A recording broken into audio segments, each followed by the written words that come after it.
Salute Bangladesh সরকার এবং Bangladesh border guard বাহিনী বিজিবিকে। শাবাশ BGB. আমরা এমন প্রশাসনই দেখতে চাই যারা ভারতের চোখে চোখ রেখে কথা বলতে পারবে। জামালপুরে ঘটে গেছে আজকে ঘটনা যে বিএসএফ বলতেছে গুলি করবে, আপনারা গুলি করলে আমরা কি চুরি করে বসে থাকবো? আমরাও গুলি করব। আমাদের বিজিবি তাদের পুরনো যৌবন ফিরে পাইছে। তারেক রহমানের একটা কূটনৈতিক সিদ্ধান্তের কারণে সকল ষড়যন্ত্র শেষ। তারেক রহমান সবকিছুকে ভেঙে চুরমার করে দিয়েছে। আসল খেলাটা এখন শুরু হয়ে গেছে, কারণ বাংলাদেশের গদিতে এখন প্রধানমন্ত্রী তারেক রহমান। 2 মিনিটে বাংলাদেশ দখল তো দূরের কথা, এদিকে ভুল করে পা বাড়ালে খোদ ভারত ভেঙে 15 টুকরা হয়ে যাবে। শুভেন্দুর দাদাগিরি আর দিল্লির সব প্ল্যান চোখের পলকেই ধুলোয় মিশে যাবে, কারণ প্রধানমন্ত্রী তারেক রহমানের হাতে রয়েছে এমন এক গোপন তাস। আপনি গুলি করবেন কেন? আমাদের কাছে কি গুলি নাই? না, এটা কোনো সিনেমার ডায়লগ নয়। এটি ভারত বাংলাদেশ সীমান্তের জিরো লাইনে দাঁড়িয়ে ভারতীয় সীমান্তরক্ষী বাহিনী বিএসএফ এর অহংকার আর দাদাগিরির জবাবে বাংলাদেশ বর্ডার গার্ড বা বিজিবির দেয়া এক বুক কাঁপানো কড়া হুঁশিয়ারি। শাবাশ বিজিবি, স্বাধীনতার অত্যন্ত প্রহরী বাংলাদেশ বর্ডার গার্ড। তারা সীমান্তে পুশিং টাকাতে আরো 26,000 বিজিবি মোতায়েন করছে। আমরা এমন দেশপ্রেমিক কাটি বিজিবি দেখতে চাই। স্বৈরাচার শেখ হাসিনার আমলে 17 বছর পুতুল বিজিবি আমরা দেখতে চাই না। আমরা এমন সাহসী কণ্ঠস্বর বিজিবি দেখতে চাই। আমরা বাংলাদেশের প্রতিটি সীমান্ত আমরা পাহারা দিয়ে রাখবো। আমরা এই দেশের ইঞ্চি ইঞ্চি মাটিকে আমরা আমাদের নিজস্ব মাটি, এই মাটিটাকে আমরা পাহারা দিয়ে রাখবো। কোনো আধিপত্যবাদের কাছে এই দেশকে বিক্রি করবো না। দেশের স্বাধীনতা সর্বত্র যারা নষ্ট করতে চাবে তাদের সাথে আমাদের কোনো ধরনের কম্প্রোমাইজ চলবে না। বিএসএফ কে বিজিবির করা জবাব। আপনি গুলি করলে আমরা কি বসে থাকবো? আপনারা গুলি করলে আমরা কি চুরি করে থাকবো? আজকে জামালপুর সীমান্তে বিএসএফ কে এভাবেই করা জবাব দিয়েছে বিজিবি। বাংলাদেশে কার্যক্রম নিষিদ্ধ থাকা আওয়ামী লীগ ও অঙ্গ সংগঠনগুলোর বড় রকমের মিছিল আর শোডাউন আরো বাড়বে এমন শঙ্কার কথা জানিয়ে সরকারকে গোপন প্রতিবেদন দিয়েছে পুলিশ সদর দপ্তর। আসসালামু আলাইকুম প্রিয় দর্শক, নতুন একটা গুরুত্বপূর্ণ ভিডিওতে আপনাদেরকে স্বাগত। প্রিয় দর্শক, বাংলাদেশের যে পরিস্থিতি তারই প্রেক্ষাপটে যা সকল কিছু ঘটে চলেছে তারই কিছু গুরুত্বপূর্ণ খবর আজকে তুলে ধরবো। হ্যাঁ প্রিয় দর্শক, আপনারা ইতিমধ্যেই ভিডিওর কিছু অংশ দেখে ফেলেছেন, দেখে বুঝতে পারছেন আজকের ভিডিও ঠিক কতটা গুরুত্বপূর্ণ। তো দর্শক, যারা ভিডিও অন করেছেন তারা ভিডিও না টেনে পুরো ভিডিও দেখতে থাকুন, তাহলে ভিডিওর অংশ বিশেষগুলো বুঝতে পারবেন। তো প্রিয় দর্শক, এখনও যারা চ্যানেলটাকে সাবস্ক্রাইব করেননি তারা এরকম গরম খবর পেতে চ্যানেলটাকে সাবস্ক্রাইব করে রাখুন, আর যারা করেছেন তাদেরকে অসংখ্য অসংখ্য ধন্যবাদ। চলুন একটা লাইক দিয়ে পর্যায়ক্রমে ভিডিওগুলো দেখে আসি। ভারত ইচ্ছাপূর্বকভাবে বাংলাদেশের জনগণের সাথে দেশের স্বাধীনতার সার্বভৌমত্বের সাথে আওয়াজ তৈরি করতে চায়। সাম্প্রতিক সময় আপনারা দেখেছেন যে ভারত থেকে ভারতীয় নাগরিকদেরকে বাংলাদেশে পুশ ইন করানোর চেষ্টা চলছে এবং বিভিন্ন সীমান্ত যেই জায়গাগুলো রয়েছে সেই এরিয়াগুলোতে তারা অনেকবার প্রচেষ্টা অব্যাহত রেখেছে। আমাদের বাংলাদেশের যারা বিজিবির সদস্যরা রয়েছেন তাদের সাথে বিএসএফের সাথে এ নিয়ে বেশ কয়েকবার বিভিন্নভাবে ঝগড়াঝাটি পর্যন্ত চলমান এবং অব্যাহত রয়েছে। এবং সীমান্তের মাঝ বরাবর দুই সীমান্তের মাঝখানে মানবোত্তরভাবেও কিছু কিছু মানুষ ইতিমধ্যেই অবস্থান গ্রহণ করছেন, যার মধ্যে গর্ভবতী নারী সহ বিভিন্ন প্রকার শিশুরাও পর্যন্ত রয়েছেন। এবং এই বাংলাদেশকে বিব্রতকর পরিস্থিতিতে ফেলতে ভারত তার জায়গা থেকে ষড়যন্ত্র এই অব্যাহত রাখছেন, যেখানে প্রায় আমাদের এই বাংলাদেশে এখন পর্যন্ত আমার জানা মতে প্রায় 320 জনের মতো নাগরিককে তারা পুশিন করার চেষ্টা অব্যাহত রেখেছিলেন বিভিন্ন সীমান্তে। আপনারা জানেন বর্তমানে তারা ভারতীয় সীমান্ত রক্ষী বাহিনী এবং বাংলাদেশের যে আমাদের যে বিএসএফ রয়েছে, বিএসএফদের মধ্যে এ নিয়ে বেশ অনেকবার আমাদের এক ধরনের সমস্যা তৈরি হয়েছে, যেটা বাংলাদেশের মিডিয়া সহ দেশ বিদেশের সব জায়গায় কিন্তু এখন পর্যন্ত নিন্দার ঝড় উঠছে। বিশেষ করে বিভিন্ন আন্তর্জাতিক মহল এটার প্রতিবাদ কিন্তু রাখছেন, কিন্তু ভারত এটাকে কোনোভাবে গুরুত্ব দিচ্ছে না। যেমন ঠাকুরগাঁওয়ের মশালগাঁও সীমান্ত দিয়ে 11 জন ভারতীয় নারী পুরুষ ও শিশুকে বাংলাদেশের ঠেলে দেওয়ার চেষ্টা হয়েছিল এবং সেখানে বিজিবি তা প্রতিহত করার চেষ্টা করেছে। কিন্তু এই 11 জন ভারতীয় নারী পুরুষ শিশু এরা কারা, যাদেরকে বাংলাদেশে আপনি পুশিন করতে চান এবং কেন এই ব্যবস্থা তৈরি করলেন? আপনারা জানেন যে পঞ্চগড়ের হারি ভাষা সীমান্ত দিয়ে 10 জন ভারতীয়কে বাংলাদেশে পুশিনের চেষ্টা করা হয়েছিল। কুড়িগ্রাম মেহেরপুর সহ প্রায় 11টি জেলার বিভিন্ন সীমান্ত দিয়ে 320 জনকে তারা এরকম পুশিন করতে চেয়েছেন। আমরা এর তীব্র নিন্দা জানাই। বাংলাদেশের নাগরিকরা আরামে থাকতে চায়, শান্তিতে থাকতে চায়। ভারত তার স্বাধীনতা নিয়ে আরামে তাদের জীবনযাপন করবে। আমরা জানি যে ভারতের অনেক কষ্ট, বিশেষ করে 5ই আগস্টের পরবর্তী সময়ে বাংলাদেশে আসলে লড়াইটা তো হয়েছে আধিপত্যবাদের বিরুদ্ধে। শুধু শেখ হাসিনাকে এদেশ থেকে তাড়ানোটাই এদেশের জনগণের উদ্দেশ্য ছিল না, আর শেখ হাসিনাকে তাড়ানোটা কোনো মুখ্য বিষয়ও না। তিনি বাংলাদেশের নাগরিক, বাংলাদেশে থাকবেন, কিন্তু তিনি যখন বাংলাদেশের না হয়ে ভারতের হয়ে গিয়েছিলেন তখনই সেই জায়গায় প্রশ্ন উঠেছে ভারতীয় আধিপত্যবাদের নির্মূল করা, এবং সেক্ষেত্রে শেখ হাসিনাও ভারতীয় আধিপত্যবাদের দোসর, তাই তাকেও চলে যেতে হয়েছে। যাই হোক, সেই জায়গা থেকেই কিন্তু ইতিমধ্যেই ভারত মনক্ষুণ্ণ হয়েছে, তাদের শরীরের মধ্যে বিভিন্ন প্রকার প্রশ্ন জন্ম দিয়েছে এবং তারা আমাদের সাথে যে কোনো মূল্যে ক্যাওয়াস তৈরির জন্য চেষ্টা অব্যাহত রাখবে। তবে আমরা স্পষ্ট করে বলতে পারি, আমরা বাংলাদেশের প্রতিটি সীমান্ত আমরা পাহারা দিয়ে রাখবো। আমরা এই দেশের ইঞ্চি ইঞ্চি মাটিকে আমরা আমাদের নিজস্ব মাটি, এই মাটিটাকে আমরা পাহারা দিয়ে রাখবো। কোনো আধিপত্যবাদের কাছে এই দেশকে বিক্রি করবো না। দেশের স্বাধীনতা সর্বত্র যারা নষ্ট করতে চাবে তাদের সাথে আমাদের কোনো ধরনের কম্প্রোমাইজ চলবে না। দেশ রক্ষায় আমরা সবাই ঐক্যবদ্ধ। আসুন আমরা সবাই মিলে ঐক্যবদ্ধ বাংলাদেশ বিনির্মাণ করি। একজন মুরব্বী তিনি জামালপুর সীমান্ত দিয়ে তাকে বিএসএফ মানে ভারতীয় সীমান্তরক্ষী বাহিনী তারা বাংলাদেশে পুশিং করছিল, বাংলাদেশে পাঠিয়ে দিচ্ছিল। তো এই অবস্থাতে তাকে পাঠানো নিয়ে এসে কোন দেশের এটি নিয়ে বিএসএফ এবং বিজিবি আমাদের সীমান্ত রক্ষা বাহিনী তারা কিন্তু মুখোমুখি কথা বলছিলেন। এমন সময় ভারতের একজন সোলজার মানে তাদের বিএসএফ এর একজন সদস্য সে বলছিল যে কথা বলে গুলি করে দিব। এই কথা শোনার পর তেলে বেগুনে জ্বলে উঠেছে আমাদের বিজিবির সদস্যরা। একজন তো বলে দিয়েছে যে তুমি গুলি করবা আর আমি কি বসে থাকবো, আমি গুলি করবো না, আমিও গুলি করব। এই যে একটি মানে প্রতিরক্ষামূলক শক্ত অবস্থান, এটি আমাদেরকে আশা দেয়। আমরা কোনোভাবেই মাথা নুয়ে কথা বলতে পারি না, আমরা স্বাধীন সার্বভৌম একটি দেশ। সুতরাং কেউ যদি হুমকি দেয় আমরা সাথে সাথে সেই হুমকির মোকাবেলা করবার জন্য আমাদের সেই সৎসাহস এবং সক্ষমতা দুটিই রয়েছে। আপনারা দেখেছেন যে ভিডিওর পেছনে ওই অঞ্চলে জামালপুর সীমান্তের যেই সীমান্তে এই ঘটনাটি ঘটেছে সেই সীমান্তের যে সাধারণ মানুষজন রয়েছে, অধিবাসীরা রয়েছে, তারা কিন্তু পেছনে দাঁড়িয়ে বিজিবির সদস্যদেরকে যথেষ্ট উৎসাহ দিচ্ছিল।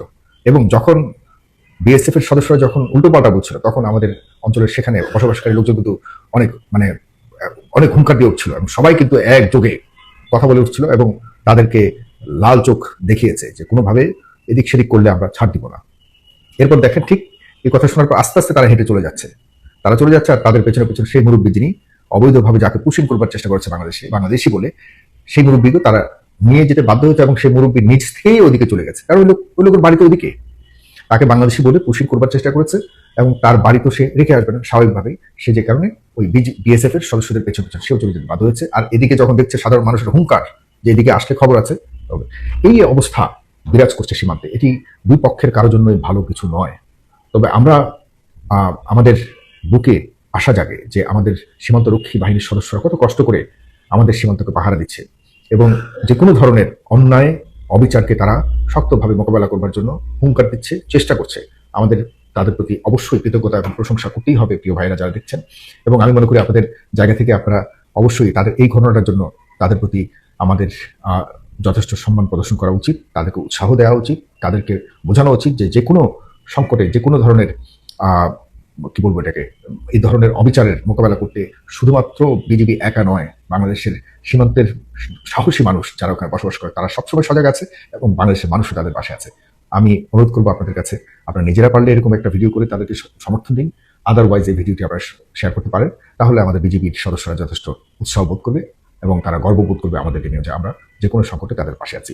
আমি বাংলাদেশ সরকারের কাছে অনুরোধ করবো দ্বিপাক্ষিক শক্ত একটি মিটিং করে এই পুশিনের নামে অবৈধভাবে বাংলাদেশি বলে ভারতীয়দেরকে বাংলাদেশে পাঠানোর যে ন্যাক্কারজনক অপচেষ্টা চলছে এটিকে অবিলম্বে বন্ধ করে আমাদের সরকারের অবস্থান জানিয়ে দেওয়া উচিত যে এই ধরনের অপচেষ্টা আর কোনোভাবে বরদাস্ত করা হবে না। বিজেপির সদস্যরা যে রেড আইজ শো করেছে, আপনারা সরকারও একইভাবে বরং আরো শক্তভাবে জানাবেন, কারণ আপনারা বর্তমানে জনগণের নির্বাচিত সরকার। জনাব তারেক রহমানের নেতৃত্বে এই সরকার অন্ততপক্ষে ভারতের কাছে এরকম অবৈধ কার্যক্রমের বিপরীতে বো ডাউন করবে না, মাথা নত করবে না। শক্তভাবে আমরা যে কোনো ধরনের এই কার্যকলাপকে মোকাবেলা করব। জনগণ সরকারের পাশে আছে। বাংলাদেশে কার্যক্রম নিষিদ্ধ থাকা আওয়ামী লীগ অঙ্গ সংগঠনগুলোর বড় রকমের মিছিল আর শোডাউন আরো বাড়বে এমন শঙ্কার কথা জানিয়ে সরকারকে গোপন প্রতিবেদন দিয়েছে পুলিশ সদর দপ্তর। সরকারের কাছে গত 6 জুন পুলিশ সদর দপ্তর থেকে এ বিষয়ে জমা দেওয়া একটি প্রতিবেদন আমাদের হাতে এসেছে, যেখানে সরকারকে সতর্ক করে 10টি সুপারিশ করা হয়েছে। রিপোর্টটিতে বলা হয়েছে আওয়ামী লীগের পদধারী নেতারা দেশে ফিরে স্বেচ্ছায় আত্মসমর্পণ করে রাজনীতিতে ফিরছে। রিপোর্টটিতে আওয়ামী লীগের 5 বড় নেতার ব্যাপারে নজরদারি বাড়ানোর সুপারিশ করা হয়েছে, যারা এরই মধ্যে জামিনে আছেন। এমন আলোচনার মধ্যে নতুন খবর হলো আওয়ামী লীগের উপর আরোপিত নিষেধাজ্ঞা প্রত্যাহারের জন্য আন্তর্জাতিক সমর্থন জোরদার করা বা কূটনৈতিক তৎপরতা বাড়াতে বেশ কোমর বেঁধে নেমেছে দলটি। ইউরোপ, আমেরিকা, অস্ট্রেলিয়া সহ পশ্চিমা বিশ্বের গুরুত্বপূর্ণ সংস্থা ও প্রতিনিধির সাথে বৈঠক করা শুরু করেছে দলটির দায়িত্বপ্রাপ্ত নেতারা। সবশেষ ইউরোপীয় পার্লামেন্টের সদস্য বিলি ক্লেহারের সঙ্গে বৈঠক করেছেন আওয়ামী লীগের সাবেক সংসদ সদস্য ও নেতারা। তার একদিন আগে আয়ারল্যান্ডের প্রধানমন্ত্রী মাইকেল মার্টিনের সঙ্গে সাক্ষাৎ করেছেন দলটির নেতারা বলছেন দেশে ফেরা নীরব প্রস্তুতির বড় একটি অংশ হিসেবেই তারা এই আন্তর্জাতিক তৎপরতা বাড়িয়েছেন। বিস্তারিত জানতে চলুন যাওয়া যাক বিশ্লেষণে।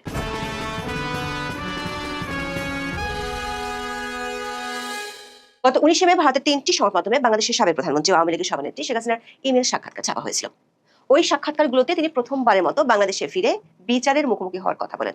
কিন্তু একদিকে সরকার নির্বাহী আদেশে তার দলের কার্যক্রম নিষিদ্ধ আছে, অন্যদিকে তার উপর ঝুলছে বাংলাদেশের আন্তর্জাতিক অপরাধ ট্রাইব্যুনালের দেয়া ফাঁসির দণ্ড। এমন পরিস্থিতিতে ভারতীয় সাংবাদিকদের প্রশ্ন ছিল তিনি যে ফিরবেন বলছেন সেটি কিভাবে।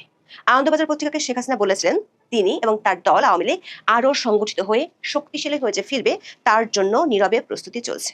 সাংবাদিকদের পাল্টা প্রশ্ন ছিল, এই নীরব প্রস্তুতিটা ধরনটা কি রকমের?